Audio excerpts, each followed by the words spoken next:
Okay. So let's get into the word. Oke, saudara, saya ingin menutup tahun ini karena kita bulan lalu itu kita telah membahas mengenai kasihnya yang sempurna, His perfect love. Bukan kita punya kasih yang sempurna, kasihnya yang sempurna. Pada saat saudara tahu bahwa kasih Tuhan itu sempurna dalam kehidupanmu, hari ini, khusus untuk hari ini, saya kasih judul Love Fulfills the Law. Kasih itu menyebabkan engkau bisa memenuhi setiap hukum Taurat yang ada. Every law. Saudara, dan Efesus 3 ayat 16 sampai 17 kita telah, kalau saya ingin mengingatkan lagi kepada saudara, saya mau mengingatkan ulang lagi kepada saudara, okay? Because His love needs to be reminded to you. Kalau engkau mungkin nggak sadar, kamu mungkin udah banyak masalah, kadang-kadang kita suka lupa kasihnya sama kita itu luar biasa. Oke? Ingatkan mengenai kasih. Aku berdoa supaya ia menurut kekayaan kemuliaan, Efesus 3 ayat 16-17, menguatkan dan meneguhkan kamu oleh rohnya di dalam batinmu, sehingga oleh imanmu Kristus diam di dalam hatimu dan kamu berakar serta berdasar di dalam kasih. Kalau engkau mau deeply rooted, okay, you want to be firm, kau mau jalannya 2025 ini mau firm, you need to be based on His love. Not your love, His love. Kau perlu berlandaskan pada kasihnya yang luar biasa. Karena kasihnya itu solid. Kasihnya Tuhan itu solid. Kamu bisa percaya sama orang kalau dia sudah berkorban untukmu dan dia telah mengasihimu, orang yang sayang sama kamu, kamu akan bisa mempercayainya. Kalau kamu nggak percaya orang itu sayang sama kamu, you cannot trust him. Kamu bakalan ketakutan. Suatu saat kamu akan ditinggal. Oke? Tuh anak-anak muda yang lagi cari jodoh, terutama yang wanita, cari orang yang mengasihimu. Begitu kelihatan red flag dia nggak mengasihimu, calon, bukan suami istri, oke? Calon, tinggalin. No, I speak, tinggalin. Kenapa? Nanti kamu akan kecewa sendiri. Kamu berharap, aduh kayak gimana gitu ya, nanti dia sayang gitu. Kamu harus bekerja untuk memperoleh kasih sayangnya. Well, I'm sorry, it's very hard. Karena apa? You know, your life is too precious. Your life is too precious. Kamu berasa nggak ada yang sayang sama aku, cuma dia yang sayang sama aku. No, God loves you so much. Tuhan itu mengasihimu dengan luar biasa. Nggak mungkin, saudara, Tuhan itu nggak mengasihimu. Dia sudah mati kok untukmu. Oke? Jadi, jangan kemakan sama janji-janji surga. Karena kita hidup bukan karena janji-janji surganya mulut orang. Kita hidup karena kasihnya. Kita bergantung sama kasihnya. Kita hidup karena anugerahnya. Amin. That's why kalau saudara bergantung sama orang, lama-lama saudara bisa kecewa. Tapi dikatakan kasihnya itu tidak pernah gagal. His love never fails you, not once. Amin. Saudara, ini yang lagi pacaran bisa shock. Wah, disuruh Pastor Yudi tinggalin. Kalau suami istri, you stick with one another, oke? Okay? Sudah beli nggak bisa di-refund. Jangan. You stick, oke? Okay? Alright? Oke, okay, next. Aku berdoa supaya kamu bersama-sama dengan segala orang kudus dapat memahami betapa lebarnya dan panjangnya dan tingginya dan dalamnya kasih Kristus, dan dapat mengenal kasih itu, dan dalamnya kasih Kristus, dan dapat mengenal kasih itu sekalipun ia melampaui segala pengetahuan. Aku berdoa supaya kamu dipenuhi di dalam seluruh kepenuhan Allah. You'll be able, bahasa The Message-nya ada ditayangin The Message. Tolong tayangin The Message. You'll be able to take in with all Christian the extravagant dimension of Christ's love. You know, saudara, kita sebagai orang percaya, sebenarnya kita ini dalam kehidupan kita yang ada di dunia ini, sebenarnya yang saudara harus alami adalah mengalami kasih Kristus.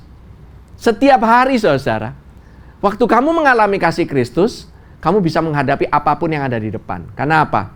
Kamu punya orang yang mengasihimu, yang siap mati untuk kamu. Dia itu pembela kamu, dia itu melindungi kamu, dan dia siap untuk menyelamatkan kamu kapanpun kamu perlu. Benar? Harus ada orang yang bisa menjamin. You can trust 100%. Yang gak pernah fail janjinya sama kamu.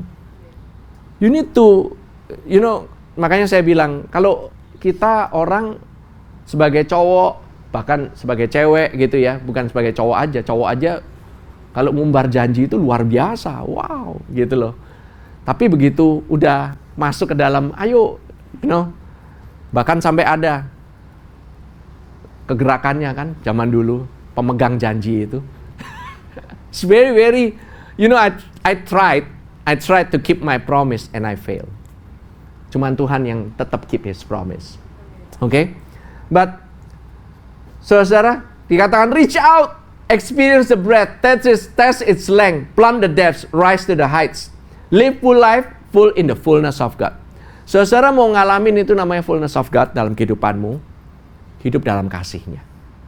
There's no other way. Amin. So, I hope saudara-saudara tahun ini bisa menyadari kita hidup, bahkan kita bisa survive. Kalau saudara bilang, I'm just surviving this year, you survive because of His love. No, tapi Tuhan karena kasih-Nya, Dia nggak ingin saudara sekedar survive. Dia ingin saudara mengalami kehidupan, dan kehidupan yang abundant, berkelimpahan. Live full to your potential. Apa yang Tuhan sediakan dalam kehidupanmu. Nah, saudara, sebelum kita menutup tahun ini, kemarin tuh saya diingatkan akan satu, pada saat kita lagi pastoral meeting, last Tuesday, Selasa yang lalu, ada satu pertanyaan di dalam hangout-nya. By the way, hangout-nya ini luar biasa, banyak pertanyaan.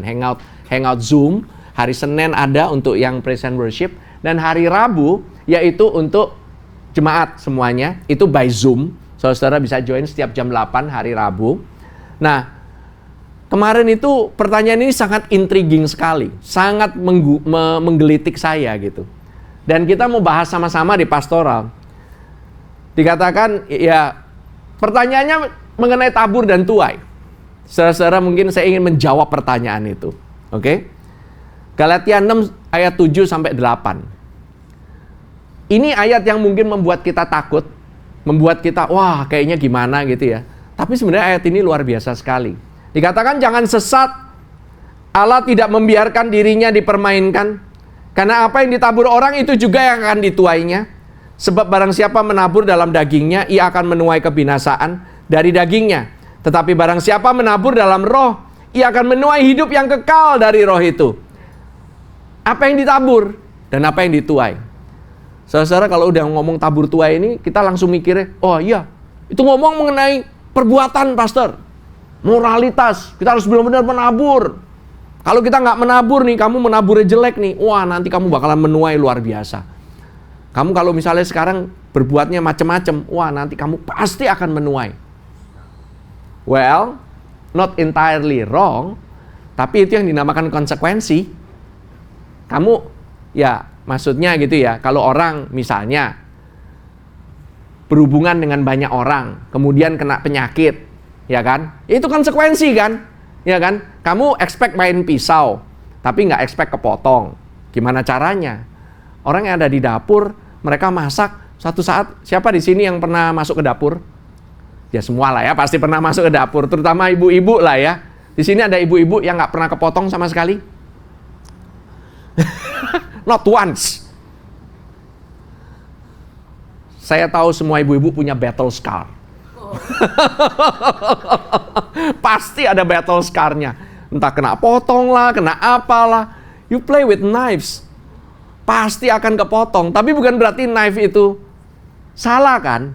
Itu kan dipergunakan dengan baik. Kalau dipergunakan dengan baik, pisau itu harus tajam. Justru kalau nggak tajam, Justru itulah menyebabkan kepotong. Benar? That's prinsipnya yang ada di dapur, saudara-saudara. Tapi saya di sini bukanlah orang yang layak untuk membahas soal dapur-dapuran. Lebih baik ibu-ibu aja. Saya mau ngomongin mengenai tabur dan tuai.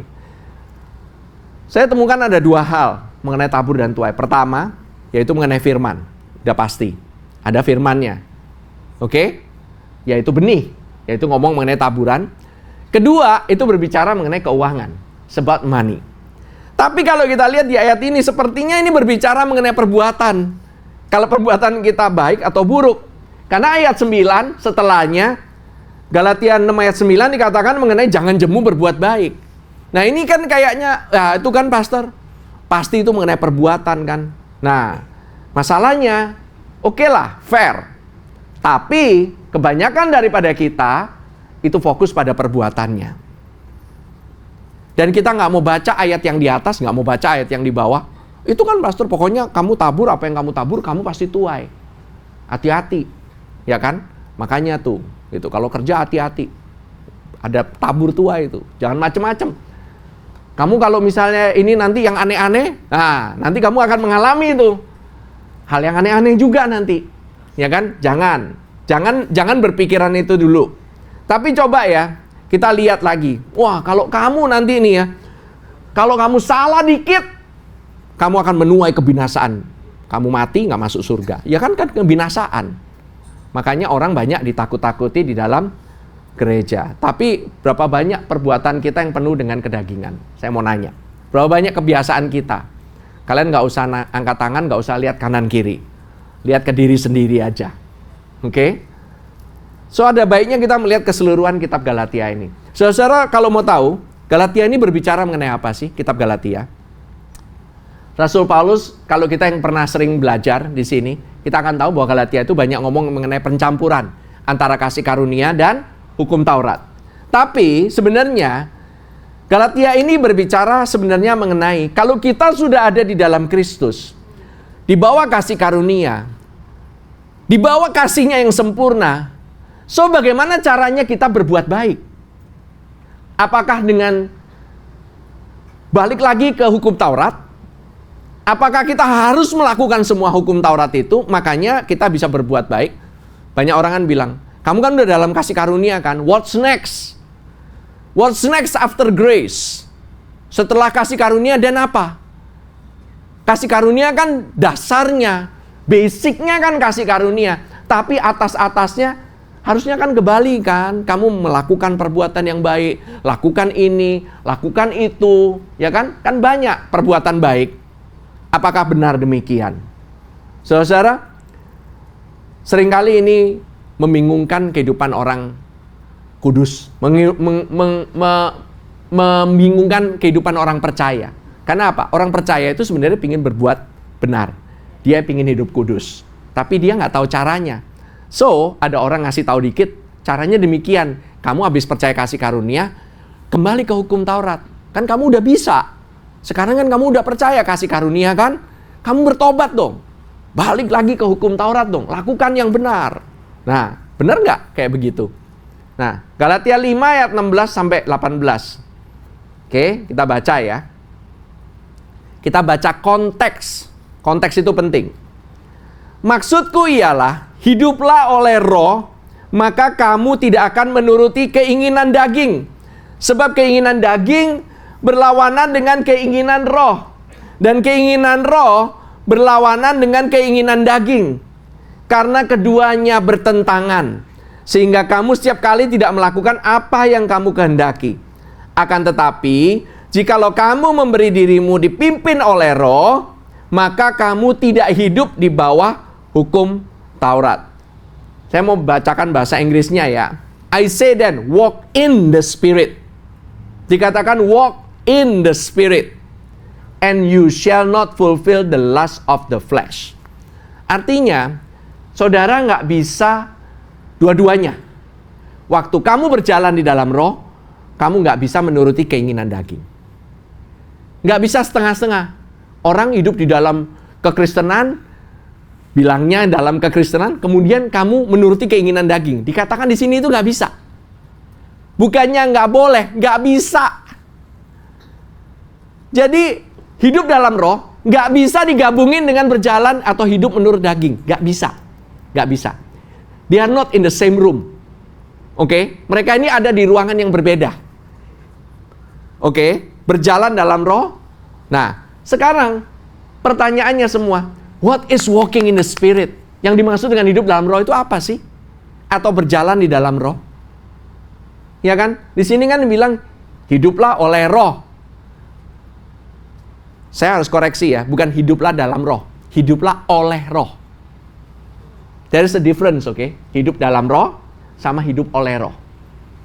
Nah, saudara-saudara, dikatakan if you are led by the spirit, you are not under the law. Jadi waktu kamu dipimpin oleh roh, kamu tidak lagi di bawah hukum Taurat. Jadi saya boleh kasih comparison ya. Waktu kamu hidup oleh roh sama dengan kamu berjalan dipimpin oleh roh. Waktu kamu menuruti keinginan daging sama dengan kamu berada di bawah hukum Taurat. Boleh dikatakan demikian?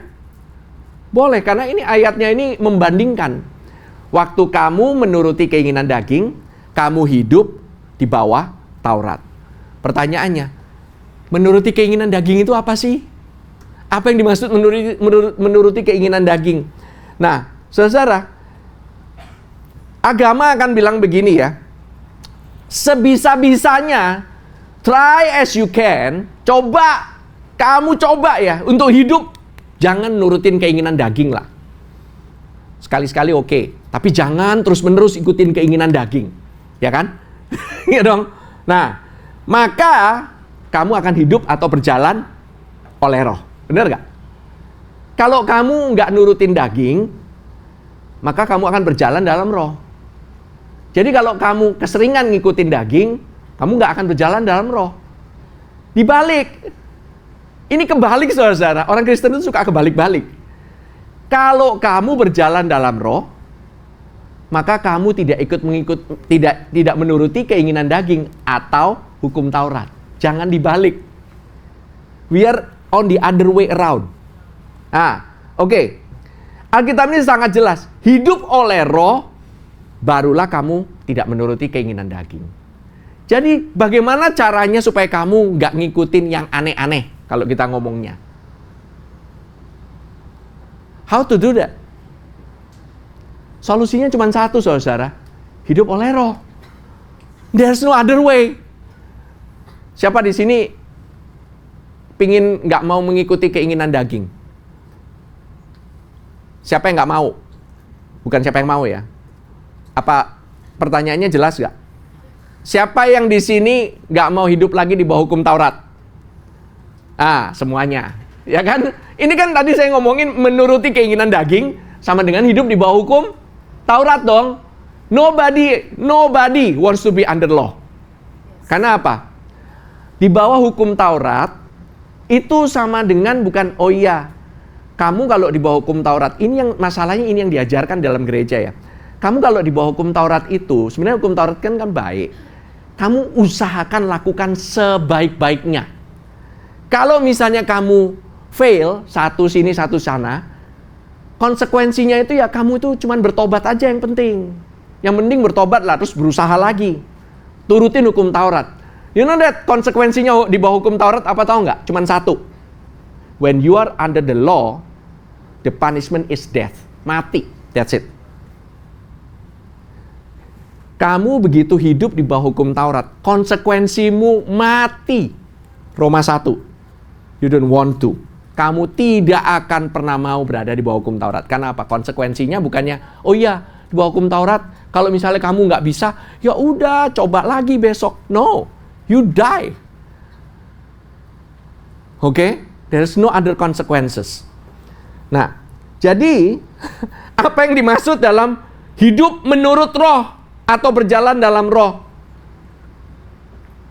Masalahnya dalam kalangan karismatik ini sangat terkenal kalau artinya, kalau hidup dalam roh itu artinya ngeroh. Kalau dalam apa-apa dikit-dikit ngeroh. Kalau jalan itu mesti bergetar-bergetar dikit gitu loh. Gitu. Atau apa? atau yang spooky gitu.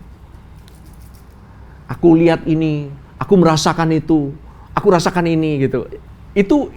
That is not hidup atau hidup oleh roh atau berjalan dalam roh. That is not. Tidak sama dengan. Nah, so what is that then? Apa yang dimaksud dengan hidup dalam roh atau hidup oleh roh? Oke? By the way ya, kalau orang mengalami, saudara, tadi yang dialami oleh anak-anak muda di sini itu bukannya kita buat-buat. That is the work of the Holy Spirit. Itu nggak bisa dibuat-buat, saudara-saudara. Itu terjadi begitu saja. Oke? It's not something yang bisa dibesar-besarkan. You don't need to dibesarkan, didramatisir gitu loh istilahnya. We don't need to dramatize it. Nggak perlu didramatisir. Karena kenapa tahu nggak? Masalahnya memang banyak orang memanipulasi atau membuat seolah-olah yang di depan ini, yang bicara ini, yang mendoakan ini yang paling roh, yang paling sakti. Padahal itu pekerjaannya Roh Kudus. Tapi banyak orang klaim itu pekerjaannya. Oh iya, kalau ada pembicara ini, urapannya kenceng banget. Siapa yang bilang anak-anak muda urapannya nggak kenceng? Mereka yang baru pertama kali terima Tuhan Yesus, kalau mereka mengenal akan Roh Kudus itu, mereka tahu kuasa Roh Kudus itu dan mereka pakai, they pray, orang bisa sembuh loh. You think that is not powerful? Enggak kan? So it doesn't depend on the person.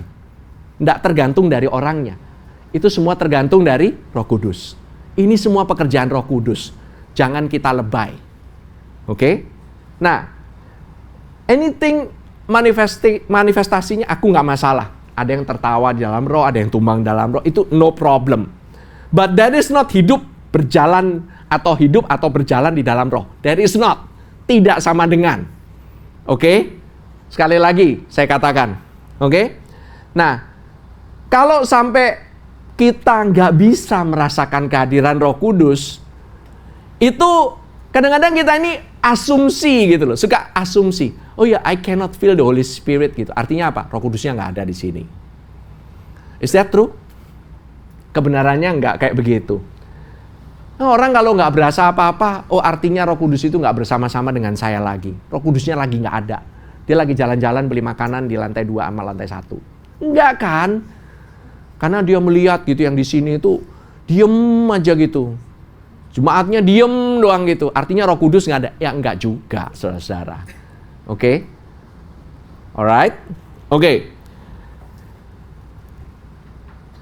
I believe bahwa kalau saudara melihat manifestasi, itu sebenarnya respon dari orang itu terhadap Roh Kudus itu sendiri.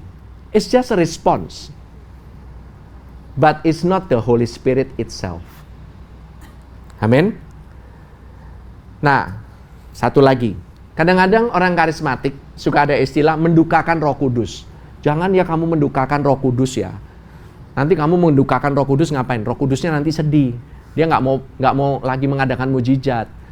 Hati-hati kamu mendukakan Roh Kudus ya. Oke? Dalam ibadah itu jangan sampai mendukakan Roh Kudus. Harus serius. Mesti serius banget gitu. Ya kadang-kadang kita kan super serius ya. Kadang-kadang itu bukan gimana ya. Saya juga bisa jadi orang yang serius banget gitu. Sampai anak-anak saya aja bingung gitu. Jadi kok flat banget ya, nggak ada emosi gitu. Ya kadang-kadang gitu. But bukan masalahnya itu. Sometimes there is my own reaction. Itu hanya reaksi saya aja seperti biasa. But bukan berarti oh iya lebih tenang equals to tidak mendukakan Roh Kudus. Enggak, tidak sama dengan. Oke? Nah, tapi saya nggak mau bahas mengenai itu ya. Oke? Tapi saya harus katakan, semua tadi ajaran tadi itu tidak sesuai dengan the belief in Christ atau kepercayaan dalam Kristus yang diajarkan oleh Rasul Paulus. Is not equal to. Oke? Nah, pertama-tama saya ingin katakan, sebelum kamu berjalan di dalam roh atau hidup oleh roh, kamu itu harus hidup di dalam roh. Kalau kamu hidup di dalam roh, baru kamu bisa berjalan di dalam roh. Setuju? Nah, kenapa? Nah, apa yang dimaksud dalam hidup dalam roh? Pertanyaannya itu kan. Oke, sekali lagi ya. Bedakan ya antara hidup dalam roh dan hidup oleh roh atau berjalan dalam roh. Itu dua hal yang berbeda. Hidup dalam roh itu apa sih? Oh, saya hidup dalam roh. Kemarin-kemarin waktu saya nggak beres, saya hidupnya dalam daging. Enggak. That's not.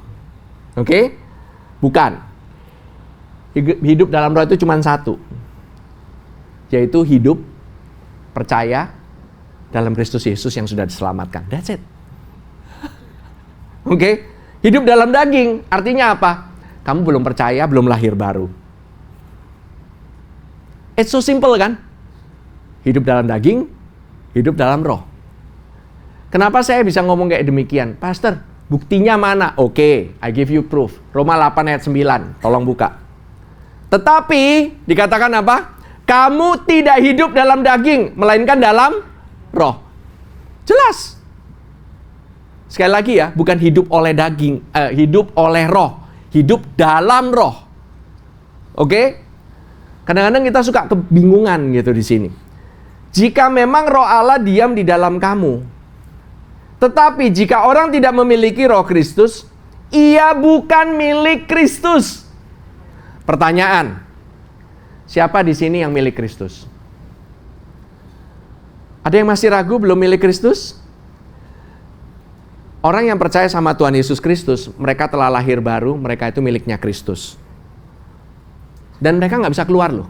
Sekali percaya, once you believe, that's it, you're safe.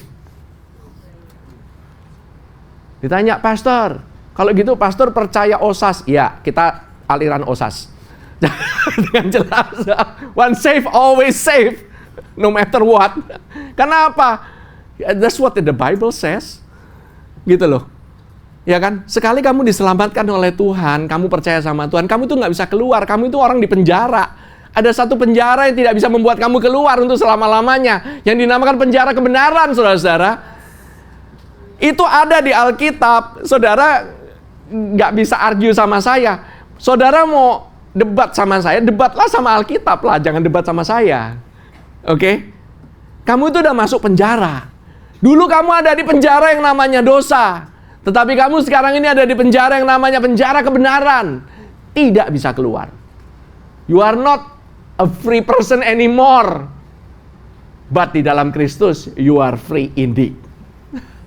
Tapi kamu nggak bisa seenaknya keluar dari Kristus. Nggak bisa, saudara. You cannot. Oke?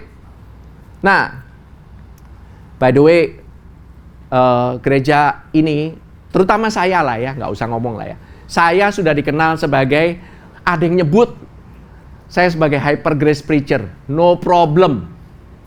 I'm fine. Because that's the true gospel. Saya nggak mau ngomongin, saya nggak mau mencairkan. I'm glad saya ada di gereja ini karena saya bisa khotbah.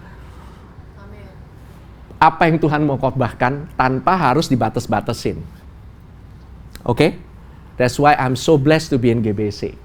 Saudara kalau ada di tempat lain, coba aja saudara khotbah setengah mati. Saya khotbah di gereja orang lain aja masih itu rumah orang. Ya kan? Tapi saya udah cukup lama sih. Saya bilang, kalau saya khotbah di rumah orang, kalau Tuhan suruh saya khotbah kayak gimana, ya udah saya khotbahin. Kalau saya nggak diundang lagi, nggak dapat PK, ya udah, so what? Ya udah nggak bisa apa-apa. Konsekuensi lah mengundang saya kan. Siapa suruh nggak nonton YouTube-nya dulu? Kadang-kadang gitu. Saya suka loh diundang sama orang. Sering. Oh, saya mau undang pastor.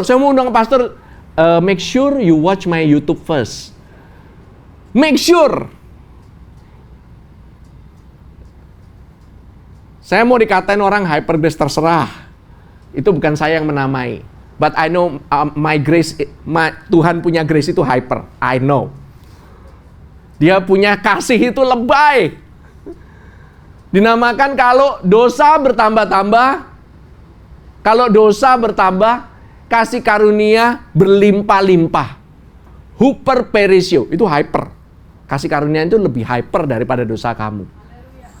Amin. Saudara nggak bisa bilang Tauratnya itu lebih hyper.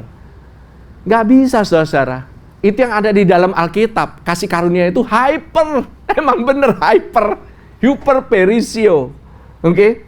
Nah, Roh Allah, saya harus katakan, cuman ada di dalam orang yang diselamatkan.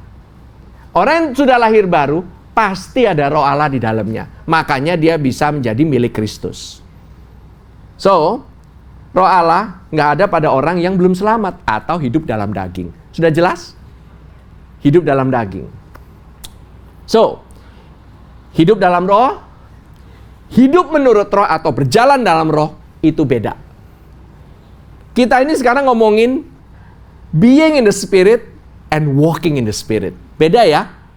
Being in the spirit, walking in the spirit. Nah, kalau kita terima Tuhan Yesus, we are in the spirit. Hidup di dalam roh. Kriterianya cuma satu. Roh Allah ada dalam kamu, kamunya milik Kristus. Ini nanti akan disebut lagi, oke?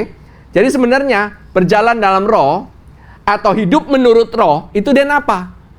Ya kamu tetap percaya. Tetap percaya bahwa engkau telah dibenarkan karena darah Yesus, bukan karena perbuatanmu. Amin. Itu artinya hidup dalam roh.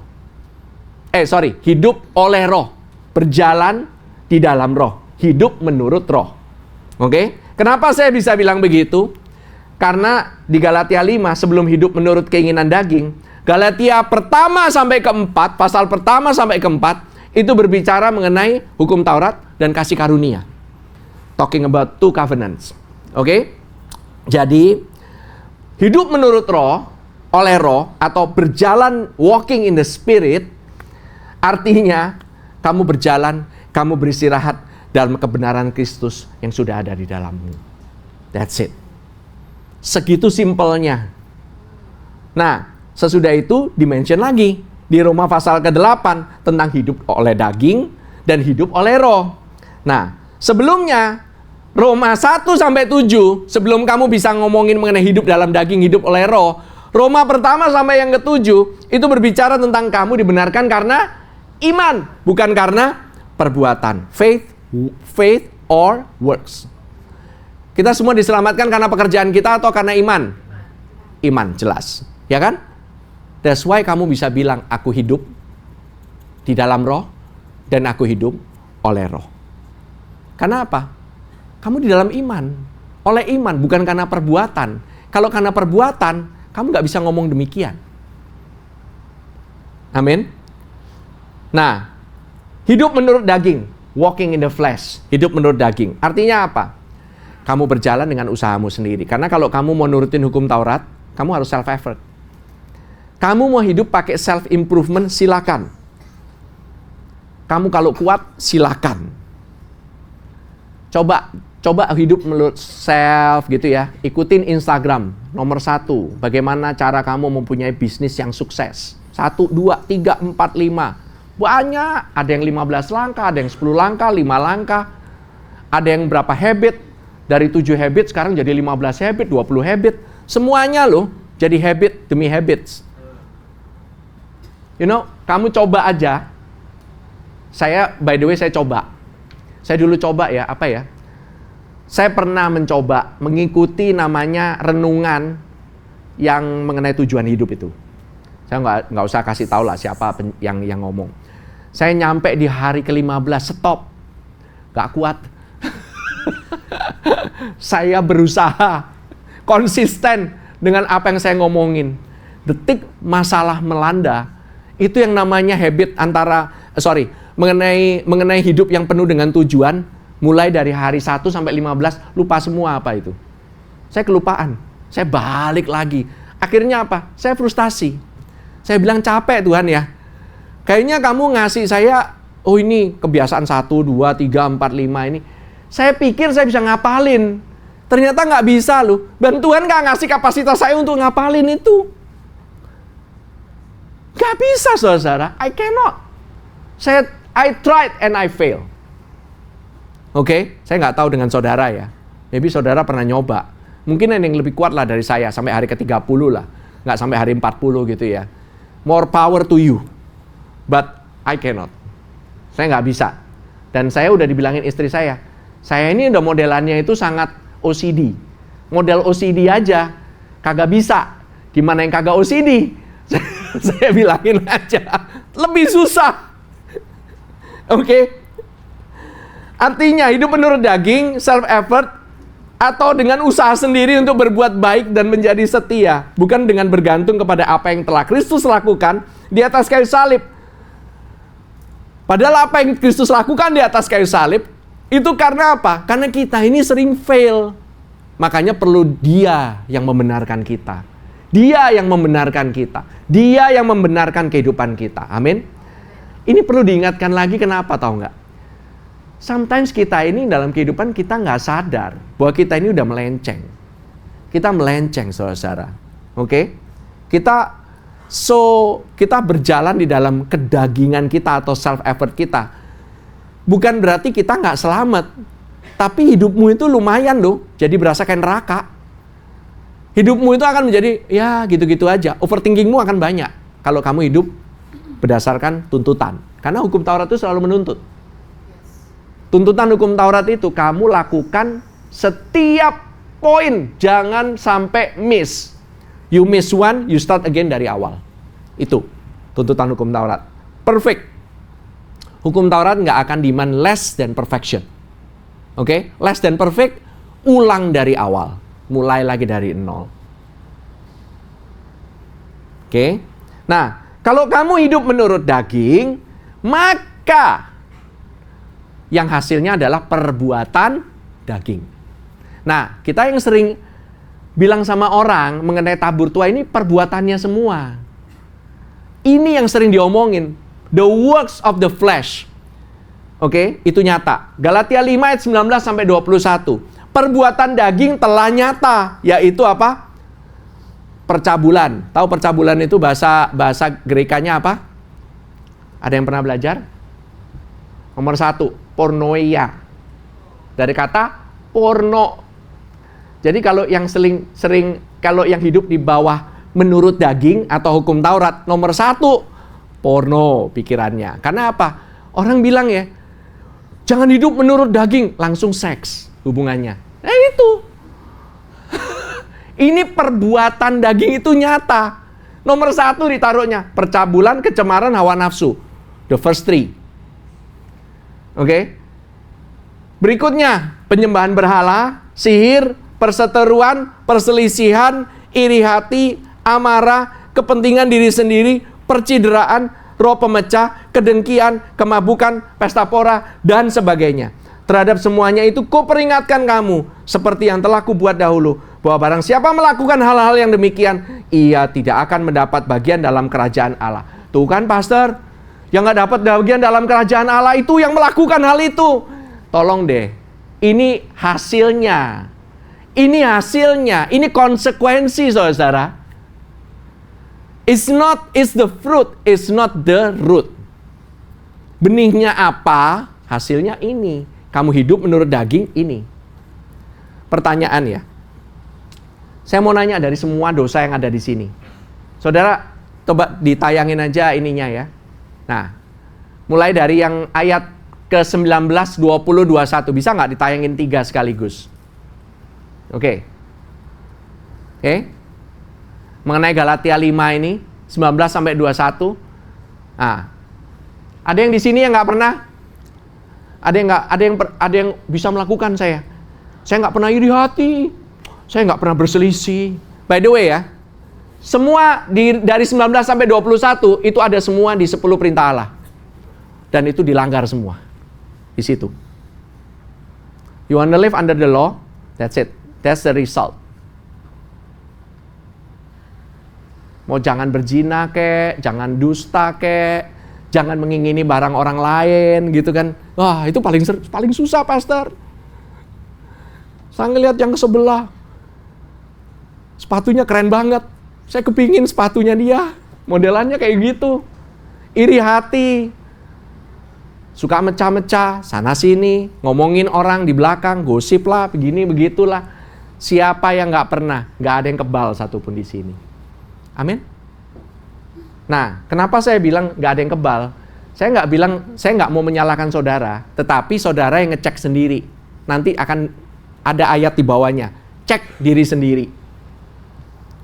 Kemudian, ya, Berarti menurut Bible, daging atau kedagingan itu artinya self-effort. Self-effort, self-improvement, that is your result. Tapi kalau buah roh, kamu berjalan di dalam roh. By the way ya, daging itu perbuatan. Berbuat. Kalau roh itu bukannya perbuatan roh, tapi buah. It's the fruit of the Spirit. Buah roh ialah, Galatia 5, 22-26, kasih, nomor 1 adalah, kasih is the love. Sukacita, damai sejahtera, kesabaran, kemurahan, kebaikan, kesetiaan, kelemah lembutan, penguasaan diri. Tidak ada hukum yang menentang hal itu. Kalau saudara ada di dalam roh, saudara ended up-nya memenuhi setiap hukum Taurat. Kalau saudara ada di dalam kasih, saudara ujung-ujungnya akan memenuhi hukum Taurat. Barang siapa menjadi milik Kristus, nah dikatakan ya, ini milik Kristus lagi kan ya. Ia telah menyalibkan daging. Ia telah menyalibkan daging. Bukan ia akan menyalibkan daging.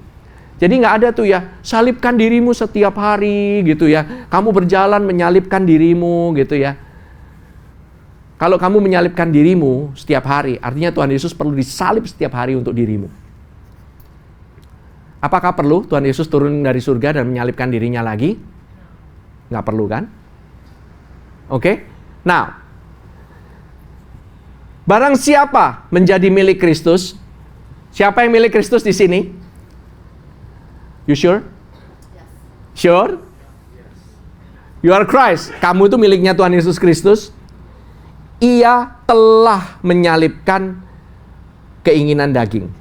Ia telah menyalibkan daging dengan segala hawa nafsu dan keinginannya. Itu adalah suatu kebenaran. Itu adalah suatu pernyataan, bukan perintah. Ini kalimat bukan perintah. Ini kalimat adalah kalimat a statement. Tahu statement? Pernyataan. Ini bukan perintah ya. Kalau kamu benar-benar milik Kristus, kamu harus menyalibkan. Enggak. Kalau kamu, barang siapa menjadi milik Kristus, ia telah menyalibkan daging dengan segala hawa nafsu dan keinginannya. Basically, kamu mati terhadap daging. Kamu itu mati terhadap Taurat. That's why nggak ada yang menuntut. Karena apa? Kristus adalah kepenuhan daripada hukum Taurat itu sendiri. Kasihnya adalah kepenuhan daripada hukum Taurat itu sendiri. You died for that. Amin. Jikalau kita hidup oleh roh, bukan hidup dalam roh ya. Baiklah kita juga dipimpin oleh roh. Amin. Waktu kita hidup, kamu dipimpin. Ini sekali lagi, ini himbauan. Supaya kita nggak nginget-nginget lagi. Nah, dan janganlah kita gila hormat. Dan janganlah kita saling menantang dan saling mendengki. Kalau kamu hidup oleh roh, nah, hidupmu dipimpin oleh roh, kamu nggak akan gila hormat. Kamu nggak akan saling mendengki. Dan kamu nggak akan saling menantang. Amin. Kalau kita masih gila hormat, ada kemungkinan kalau kita masih sering iri hati, ada kemungkinan kalau kita masih sering berselisih sama satu orang atau satu orang yang lain, ada kemungkinan kita ini mungkin ada area-area dalam kehidupan kita yang dimana kita masih pakai usaha kita sendiri atau kita hidup di dalam daging atau kita hidup di bawah hukum Taurat. Oke? Now, ya, waktu kita tidak hidup atau berjalan dalam roh karena, nah, artinya kita hidup di dalam roh itu kita hidup karena kita percaya. Amin. Kita hidup karena kita percaya kan? Artinya kita hidup itu bukan karena melihat. Waktu kita hidup dalam roh, kita hidup itu karena kita percaya. Nah, dalam Kristus semuanya dipaku, hawa nafsu kita dipaku, itu kebenaran. Nah, masalahnya, udah tahu itu dipaku di atas kayu salib, kamu masih coba tarik-tarik lagi dari atas kayu salib. That is what happened. Kita mau hidup dalam manusia yang lama. Karena apa? Selama kita hidup di dalam dunia, kita hidup di dalam daging kita. Daging kita itu selalu ketarik, kepingin hidup yang lama. Selalu ada nafsunya itu kepingin. Kepinginnya ada nggak? Ada, karena kita masih ada di sini. Kalau kita udah masuk ke surga, no more. Oke? Tapi selama kita ada di sini, kita pasti masih bisa berjalan dalam kedagingan. Masih bisa. Meskipun keinginannya saya nggak mau. Saya nggak mau. Makanya dibilang, sebenarnya orang Kristen itu nggak mau berbuat yang buruk. Cuman nggak punya kuasa.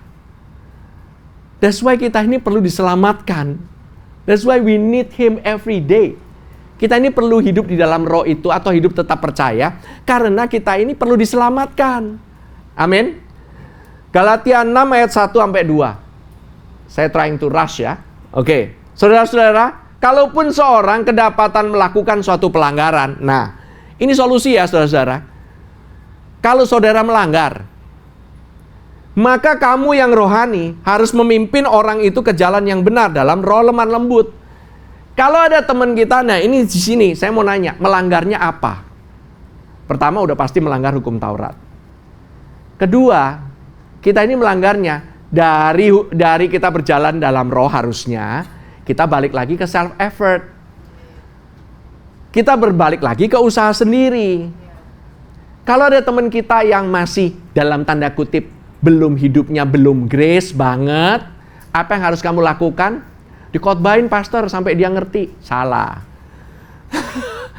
Coba diyakinkan lagi.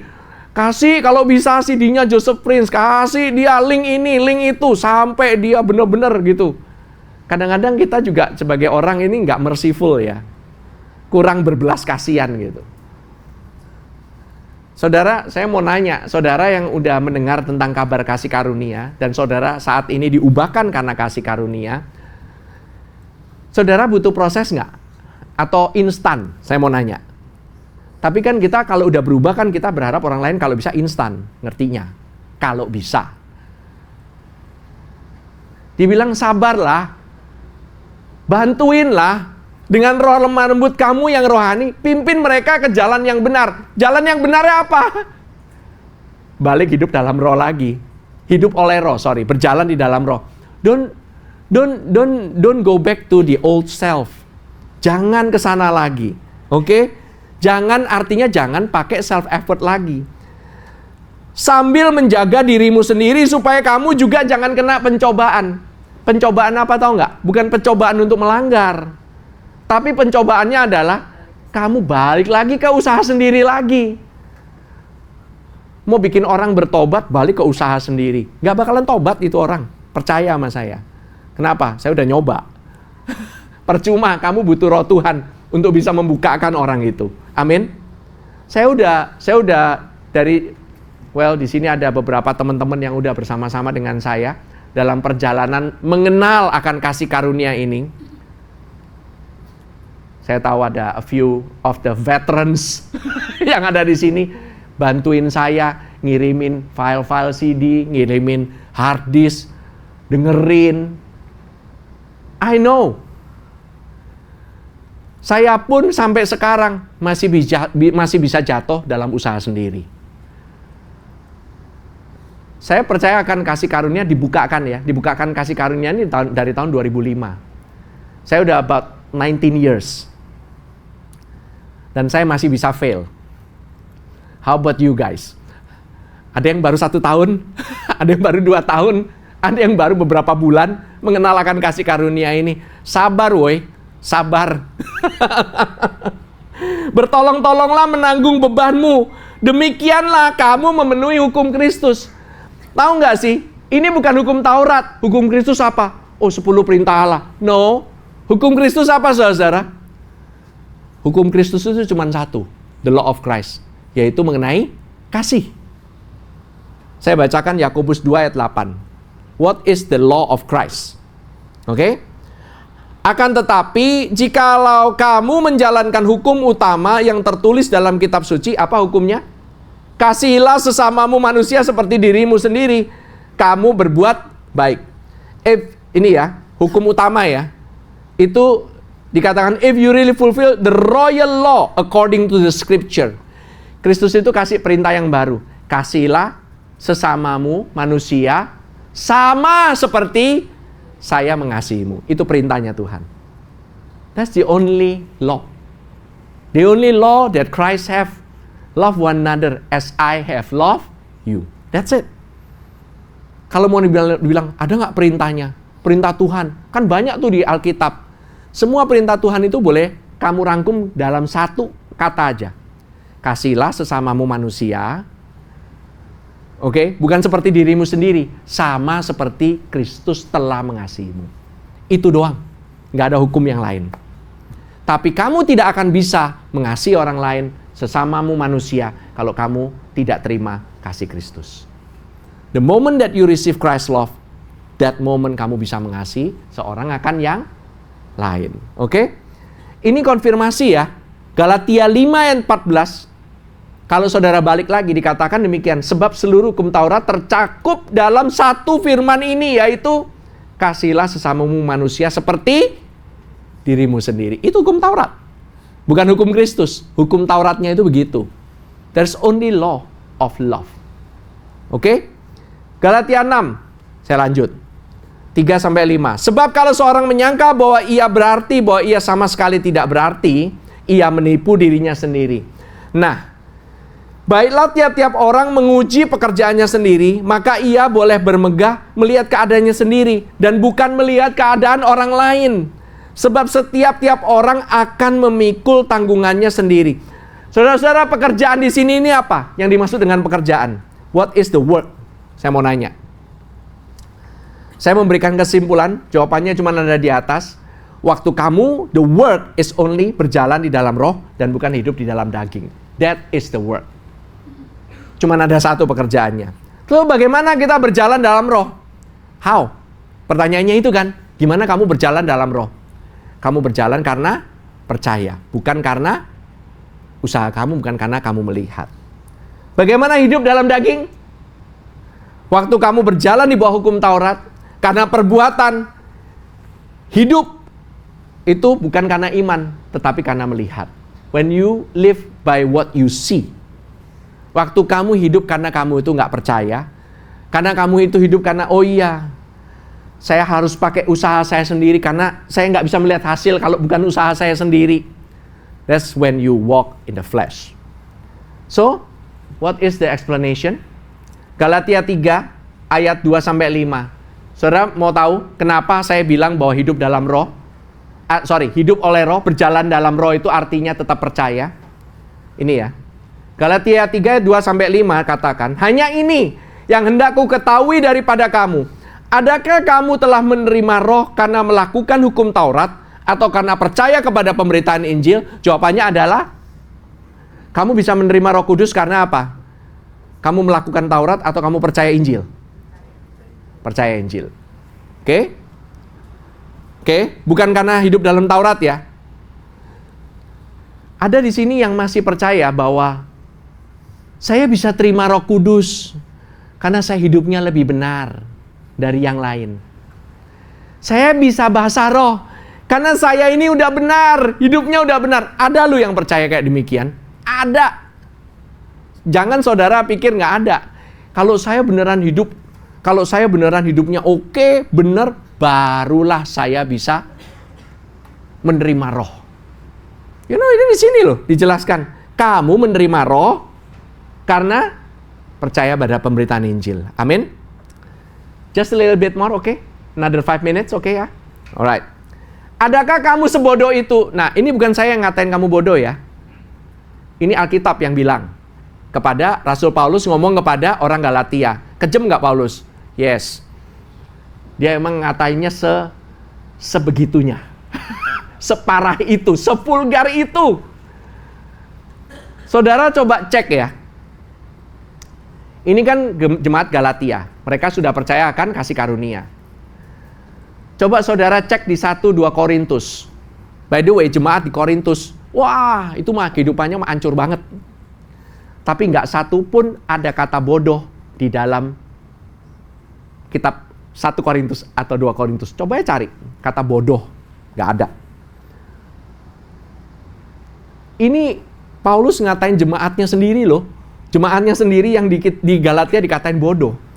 Adakah kamu sebodoh itu? Kamu telah memulai dengan roh, maukah kamu sekarang mengakhirinya di dalam daging? Itu bodoh. Kalau kamu start by grace, kamu end by grace. Kalau kamu start by grace, bangunnya di atas dasar dengan kasih karunia. Habis itu kamu mulai nurut ini self improvement sendiri. Kamu goblok, dikatain gitu.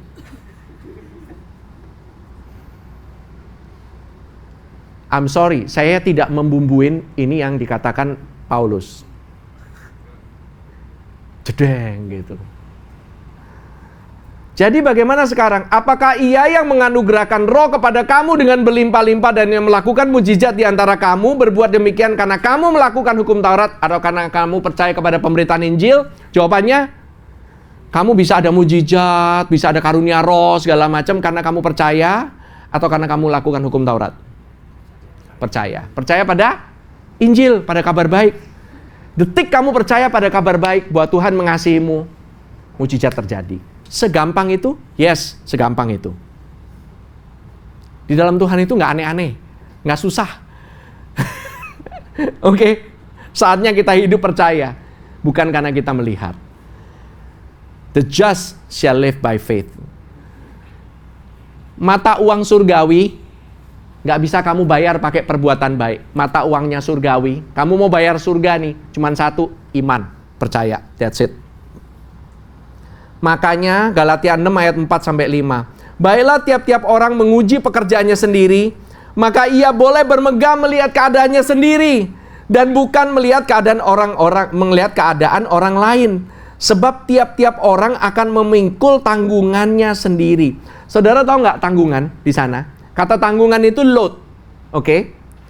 For each one shall bear his own load. Tiap masing-masing punya loadnya masing-masing. Load di sana bahasa yang sama yang dipakai sebagai cook. Loadnya Kristus atau kamu pakai loadnya kamu sendiri. Artinya loadnya apa? Tanggungannya, cooknya hukum Taurat. Pilih salah satu. Kalau Kristus, kamu hidup karena percaya. Kalau Taurat, kamu hidup karena melihat.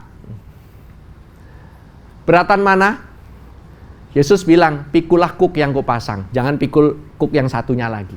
Pikulah kuk yang kupasang karena bebanku itu ringan dan enak. Bener kan? Jalanmu itu enak. Kasih karunia itu jalannya enak. Stay in grace.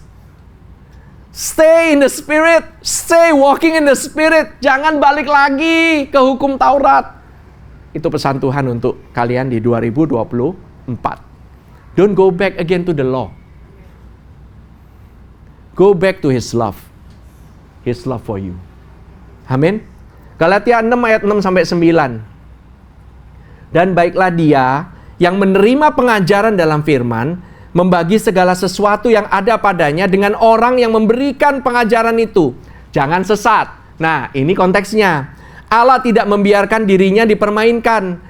Karena apa yang ditabur orang itu juga yang akan dituainya. Sebab barang siapa menabur dalam dagingnya, ia akan menuai kebinasaan dari dagingnya. Tetapi barang siapa menabur dalam roh, ia akan menuai hidup yang kekal dari roh itu.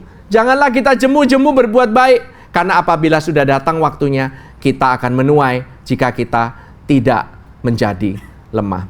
Saudara, perbuatan yang baik di sini ini apa? Pertanyaan. Hal sesuatu yang baik yang dibagikan kepada pengajar itu mengajarkan apa sih?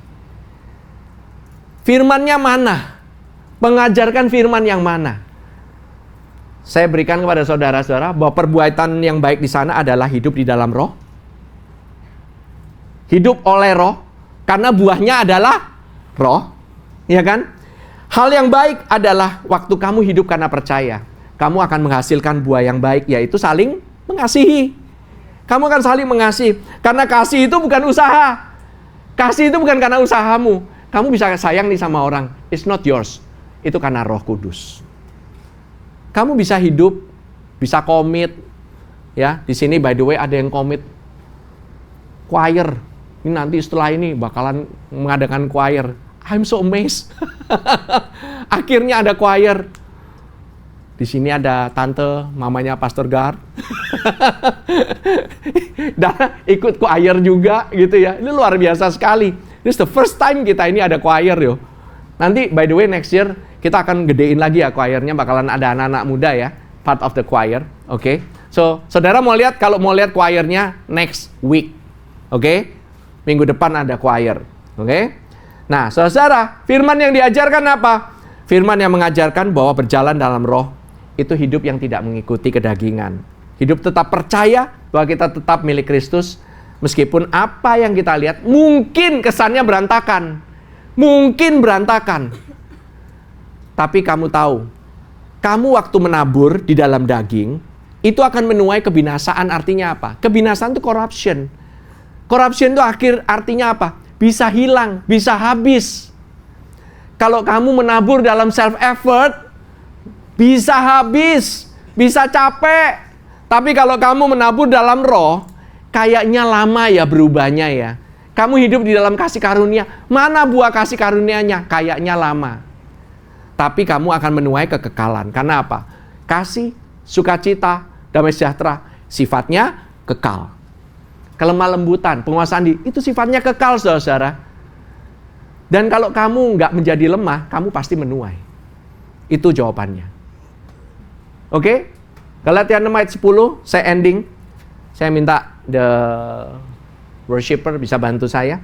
Karena itu selama masih ada kesempatan bagi kita, marilah kita berbuat baik kepada semua orang.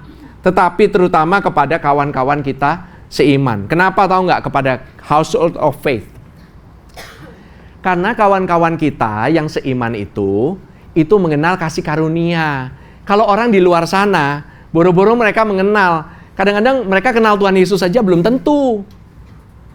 Tapi kita yang ada di dalam gereja, GBC, kalian telah mengenal kasih karunia. Marilah kita berbuat baik satu dengan yang lain. Artinya apa berbuat baik? Saling mengasihi kan? Saling care. But not with our effort. Tapi karena roh yang menggerakkan kalian.